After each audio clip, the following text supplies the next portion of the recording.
Picture this: a tech entrepreneur in Silicon Valley, burned out after years of chasing unicorn valuations, stumbles upon a 2,500-year-old text. A single mother in Beijing, struggling to balance career and family, finds solace in ancient wisdom.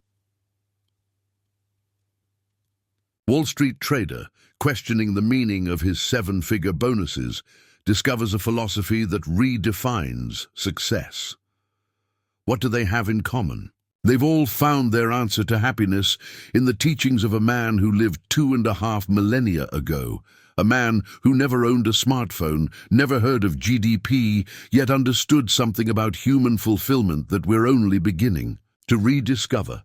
From the dawn of civilization, humanity has embarked on an unyielding quest, a timeless pursuit echoing across every culture, every century, every human heart, the search for happiness. It's the invisible thread that connects the pharaohs of Egypt to the CEOs of today, the ancient farmers to modern families. Every war fought, every fortune sought, every relationship formed, at their core lies this fundamental human desire for contentment, for meaning, for joy. For 2,500 years, one profound philosophical tradition has offered an answer so simple, yet so revolutionary, that it has shaped the lives of over 1 billion people. Born in the crucible of ancient China's darkest hour, refined through centuries of practice, and now experiencing a stunning global revival, this philosophy promises something extraordinary. A practical, achievable path to lasting happiness that doesn't depend on wealth, status, or luck. To truly understand why millions are turning to this ancient wisdom in our hyper-modern age, we must journey back to its source, to a time of chaos and a man of vision. We must understand Confucius. The year is 551 BCE. Close your eyes and imagine. The acrid smell of smoke drifts across the Yellow River Valley. Bronze bells that once called people to worship now summon them to war. The spring and autumn period has shattered China into a mosaic of warring states, each led by ambitious warlords who've forgotten the meaning of honor. In the state of Qi, a lord orders the execution of his own brother for a perceived slight. In Jin, armies trample ripening millet fields, condemning thousands to starvation. The ancient Zhou dynasty, once the beacon of civilization, exists now only in name, its emperor a puppet, its moral authority evaporated like morning dew under the harsh sun of ambition. Villages burn, families scatter. The social fabric that held Chinese civilization together for centuries is unraveling thread by thread. Fathers no longer trust sons. Ministers betray their lords. The very concepts of loyalty, honor, and righteousness seem like quaint relics of a bygone age. It is precisely in this darkness, this moral midnight of Chinese civilization, that our story begins. For it is often in humanity's darkest hours that its brightest lights emerge. In the small state of Lu, in what is now Shandong province, a child is born to a 70-year-old warrior and his young concubine. Legend tells us that dragons guarded the house that night, that celestial music filled the air. But the reality was far humbler. The child's name was Kong Qiu, later to be known as Confucius, Master Kong, or as the West would call him, Confucius. His father, Xu Lianghe, was a famous warrior, a giant of a man who once held up a portcullis with his bare hands to allow his troops to escape a trap. But when young Kong Qiu was merely 3 years old, this mountain of a man died, leaving his family in poverty. His mother, Yan Zhengzai, was forced to move to the slums of Khufu, raising her son on a widow's meager income. Picture a young boy, threadbare clothes hanging on his thin frame, watching other children play with toys he could never afford. Yet something burned in this child's eyes, a hunger not for food or comfort, but for knowledge. While other boys played war games, young Confucius arranged ritual vessels, practicing the ancient ceremonies he'd only heard about. He would gather neighborhood children and teach them the proper way to bow, to show respect, to conduct themselves with dignity, a peculiar child playing at being wise. When I was 15, Confucius would later recall, I set my heart on learning. But this was no ordinary education. In an age when knowledge was jealously guarded by the aristocracy, Confucius had to fight for every scrap of wisdom. He worked as a bookkeeper, counting grain in state warehouses. He supervised livestock, learning the rhythms of rural life. He served as a minor clerk, observing the machinery of government from its lowest rungs. Each position was a classroom. In the granary, he saw how corruption led to famine. In the fields, he learned how harmony with nature brought abundance. In the government offices, he witnessed how moral failure at the top poisoned entire communities. These weren't abstract lessons. They were visceral experiences that shaped his revolutionary understanding of human nature and society. One story captures the essence of the young Confucius. At 23, newly married and struggling to support his family, he was offered a lucrative position that required him to overlook certain irregularities in tax collection. His mother, still living in poverty, urged him to accept. His wife, pregnant with their first child, pleaded with him to think of their future. That night, Confucius sat alone in his modest room, a single oil lamp flickering in the darkness. Before him lay two paths, comfortable corruption or principled poverty. By dawn, his decision was made. He rejected the position and instead opened a small school, charging only what students could afford, sometimes paid in rice, sometimes in firewood, sometimes in nothing at all. The gentleman understands what is right, he would later teach. The petty man understands what is profitable. That night, in that humble room, a philosophy was born. What makes a philosophy revolutionary? Is it complexity, divine revelation, charismatic authority? Confucius offered none of these. Instead, he proposed something so radical that it shook the foundations of his world. The idea that any person, regardless of birth or wealth, could achieve nobility through self-cultivation. That happiness wasn't granted by the gods or guaranteed by gold, but grown from within through deliberate practice. Let's decode his blueprint for happiness, starting with the cornerstone of his philosophy, Ren. Look closely at this character, Ren, on the left the symbol for person, on the right the number 2. The very structure whispers its meaning. True humanity exists in the space between people, in how we relate to one another. But Ren is more than kindness or compassion. It's an active force, a choice-made moment, by moment to see others not as obstacles or opportunities, but as fellow travelers on the path of life. Confucius illustrated this with a story that still moves hearts today.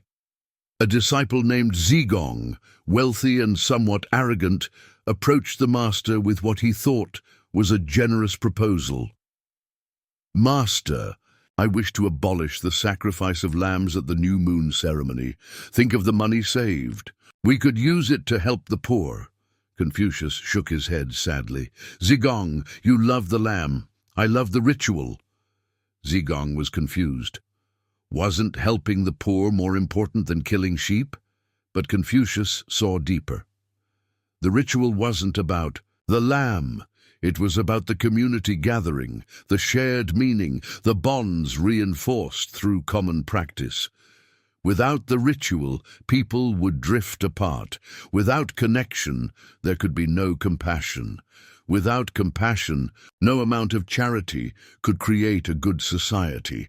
Ren manifests in ways both grand and subtle. It's the executive who takes a pay cut rather than laying off workers. It's the teenager who puts down their phone to really listen to their grandmother's stories. It's the stranger who returns a lost wallet, not because they fear punishment or seek reward, but because it's simply the right thing to do. But Ren alone, Confucius knew, wasn't enough. Goodwill without structure leads to chaos. Enter the lease, ritual propriety, the architecture of social harmony. Modern ears often mishear ritual as empty formality. But imagine a jazz ensemble. Each musician follows certain rules, staying in key, keeping time. Yet within that structure, magic happens. Li is the social equivalent, the shared conventions that allow humans to create harmony together. Confucius witnessed this firsthand during his visit to the Zhou capital. There, in the imperial archives, he studied the ancient rituals, some dating back 1,000 years. He watched the court ceremonies with tears in his eyes, not because of their grandeur, but because he saw in them humanity's attempt to create meaning, to transform raw existence into art. If you don't know the rituals, he warned, you don't know where to stand. He meant this literally and figuratively. In a world without shared norms, every interaction becomes a negotiation, every meeting a potential conflict. But when everyone knows the dance, society flows like water. Consider a modern example. A Japanese business meeting. The exchange of business cards, presented with both hands, received with a bow, studied respectfully before being carefully placed in a card holder. To Western eyes, it might seem excessive, but watch closer. In those moments of ritual, hierarchy is acknowledged, respect is shown, and trust begins to build. The ritual creates space for Ren to flourish. Li operates at every level. The family dinner where phones are put away and each person shares their day. The graduation ceremony that marks a transition. The simple please and thank you that transform demands into requests. These aren't empty gestures, they're the ligaments that hold society together. But what happens when the rituals conflict with what's right? This brings us to yi, righteousness, moral courage, the North Star of ethical action. Confucius faced this dilemma personally. As Minister of Justice in Lu, he was commanded by the Duke to execute a political rival on trumped-up charges. The court rituals demanded obedience. Political wisdom counseled compliance, but Yi demanded justice. In a scene that could have cost him his life, Confucius stood before the Duke and declared, "If you govern with virtue, you will be like the North Star, fixed in place while all other stars orbit around it. But if you rule through killing, you teach the people that might makes right. Then, do not be surprised when they turn that lesson against you." The court fell silent. Guards reached for their swords, but the Duke, perhaps remembering the recent fate of neighboring rulers overthrown by their own people, stayed his hand. Confucius kept his head and his integrity. Yi isn't about rigid rule-following. It's about having an internal compass that points toward justice, even when the path is costly.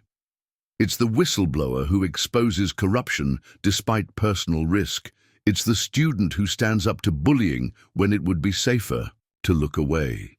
It's every moment when we choose principle over profit, truth over comfort, right over easy. Binding these virtues together is wisdom, but not as mere intelligence. True wisdom for Confucius was the ability to perceive the moral dimensions of any situation and act accordingly. Study without thinking is useless, he taught.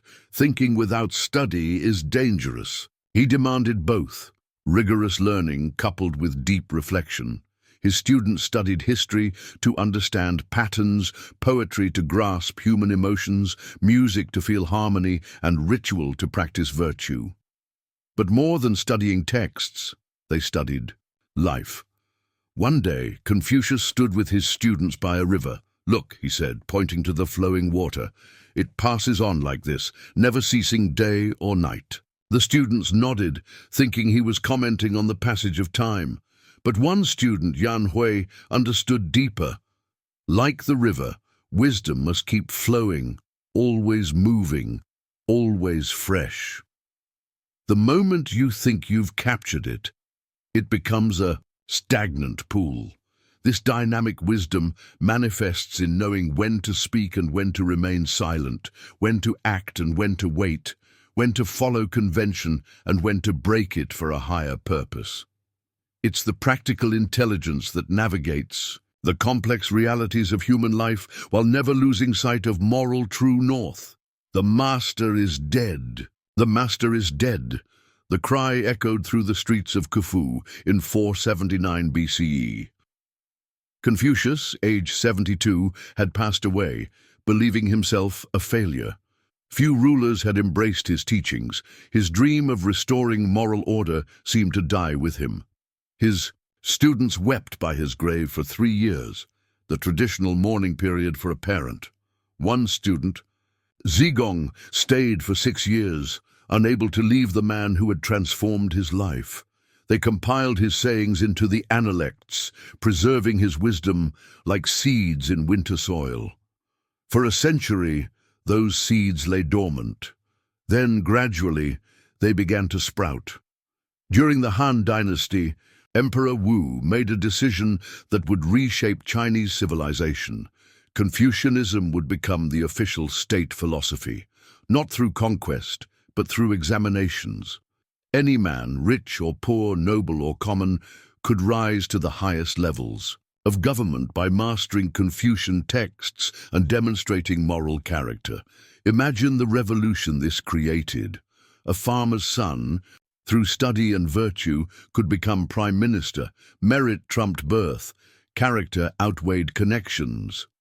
For over 2,000 years, this system shaped the world's largest civilization, creating a culture that valued education, respected wisdom, and sought harmony.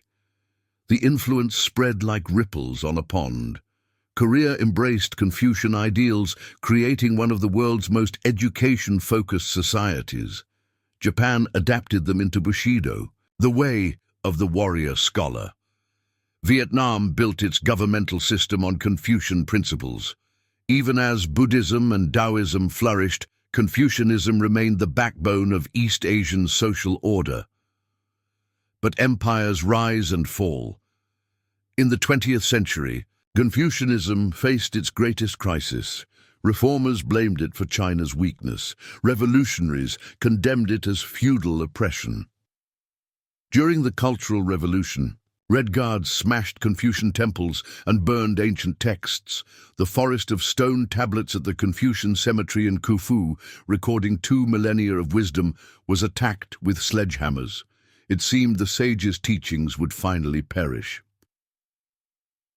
Yet, truth like water finds a way, hidden in hearts, preserved in families, remembered in quiet moments. Confucian wisdom survived. And as China emerged from isolation, something remarkable happened. People began returning to the ancient wells of wisdom. Shanghai, 2024. Dawn breaks over the Bund as 73-year-old Chen Wei leads his granddaughter through the crowds of Fuxing Park. Around them, hundreds of seniors practice Tai Chi, their movements flowing like water. "Why do we come here every morning, Grandpa?" the girl asks. Chen Wei smiles. "Watch carefully, little May. See how everyone moves together, yet each follows their own rhythm. This is Li, harmony through structure. See how I slow down to match Grandma Liu, who has arthritis. This is Ren, adjusting ourselves for others' comfort, and coming here every day, rain or shine. This is Yi, commitment to what's right for our health and community." The girl nods, not fully understanding yet, but absorbing lessons that will shape her life. This scene, replicated in thousands of parks across China, shows how Confucian principles permeate daily life, often without explicit acknowledgement. In Beijing's tech district, Li Yanran, CEO of a promising AI startup, faces a crisis. Her company has developed an algorithm that could maximize profits by exploiting user data in legal but ethically questionable ways. Her investors pressure her to proceed. Her competitors wouldn't hesitate, but Lee remembers her grandmother's words. Money comes and goes like autumn leaves. Reputation and character are the trees that remain. She calls a company meeting and announces they'll take the harder path, developing ethical AI that respects user privacy. We're not just building technology, she tells her team. We're building the future society we want to live in. 6 months later, when a competitor's scandal rocks the industry, Lee's company attracts top talent and conscious investors. Doing right is its own reward, she reflects. But sometimes the universe agrees. Her story spreads through Chinese tech circles, inspiring a movement toward ethical innovation. In rural Anhui province, village leader Wang Shouyi mediates a dispute between two families over water rights. Instead of imposing a solution, he invites both families to dinner. Over shared food, he guides them to remember their grandfathers were best friends. He suggests a ritual. Every spring, the families will clean the irrigation channels together, followed by a feast. Confucius taught that society is built on relationships, not rules, Wang explains. When we strengthen relationships, problems solve themselves. The families agree, and their ritual becomes village tradition, preventing future conflicts. UNESCO documents this as a model for sustainable community development. But perhaps nowhere is the modern relevance of Confucian thought more evident than in education. In Singapore's top schools, students begin each day with quiet sitting, a moment of reflection on their intentions and responsibilities. The curriculum balances academic excellence with character development, producing students who excel globally while maintaining strong, ethical foundations. Dr. Liu Meifeng, who designed Singapore's character education program, explains, Western education often focuses on individual achievement. Confucian education develops the whole person, intellect, character, social responsibility. We're not just creating workers, we're cultivating citizens. The results speak volumes. Singapore consistently ranks among the world's top education systems while maintaining low crime rates and high social cohesion. Other nations now send delegations to study this blend of ancient wisdom and modern pedagogy. In Silicon Valley, an unexpected Confucian renaissance emerges. Tech workers, burned out from the relentless pursuit of disruption, gather for weekly Analect study groups. They find in 2,500-year-old texts answers to uniquely modern problems. Confucius taught that fast is slow, slow is fast, explains David Chen, a former Facebook engineer who now consults on humane technology. We were so obsessed with move fast and break things that we broke society. Now we're learning to move thoughtfully and build things that last. Major tech companies begin incorporating Confucian principles. Google experiments with harmony metrics alongside performance reviews. Microsoft introduces reciprocity training to improve team dynamics. Even in the heart of American capitalism, ancient Chinese wisdom finds new applications. In the realm of mental health, therapists discover Confucian insights addressing modern epidemics of anxiety and depression. Dr. Sarah Chen, a psychiatrist in Los Angeles, integrates Confucian concepts into her practice. Many of my patients suffer from what I call atomic individualism. They feel completely alone, responsible for creating meaning from nothing. Confucius teaches that we find ourselves through relationships, through roles, through contribution to something greater. When patients understand they're not isolated atoms, but part of an interconnected web, healing begins. Her approach, documented in medical journals, shows remarkable results. Patients report not just symptom relief, but fundamental shifts in how they understand happiness and fulfillment. The business world, too, rediscovers Confucian wisdom. Jack Ma, founder of Alibaba, frequently quotes Confucius in explaining his management philosophy. Customers first, employees second, shareholders third, he says, echoing the Confucian hierarchy of relationships over profits. This isn't mere rhetoric. Companies embracing Confucian principles report higher employee satisfaction, lower turnover, and paradoxically, better long-term profits. Harvard Business School now offers courses on Confucian management, recognizing that sustainable success requires more than quarterly earnings. Even in governance, Confucian thought experiences revival. China's emphasis on harmonious society and common prosperity explicitly draws on Confucian ideals. Singapore's Lee Kuan Yew credited Confucian values for the nation's transformation. South Korea's economic miracle followed conscious application of Confucian work ethic and social cohesion. Critics argue these are selective appropriations, ignoring Confucianism's hierarchical aspects. They're not wrong, but thoughtful advocates distinguish between historical applications and core principles, adapting ancient wisdom to modern values of equality and individual rights. As our journey nears its end, let's return to the fundamental question: what is happiness? In our age of Instagram filters and happiness apps, of self-help bestsellers and pharmaceutical solutions, Confucius offers a radically different answer. Happiness isn't a feeling to be chased or a state to be achieved. It's the natural byproduct of living well. When you cultivate Ren, you create deep connections that nourish the soul. When you practice Li, you build harmonious communities that support flourishing. When you embody Yi, you enjoy the peace of integrity. When you pursue Ji, you experience the joy of growth and understanding. This isn't the happiness of peak experiences or viral moments. It's the quiet satisfaction of a life well lived, the deep contentment of becoming who you're meant to be. It's sustainable, shareable, and available to anyone willing to do the work. Consider the paradox. Confucius never promises happiness, yet his path leads there inevitably. He never mentions self-care, yet his teachings create selves worth caring for.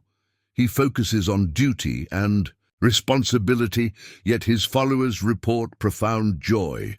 How can this be? The answer lies in understanding what modern psychology is only beginning to prove. Humans are fundamentally social beings who find meaning through connection and contribution. The pursuit of individual happiness, divorced from relationships and responsibilities, is like a plant trying to grow without soil.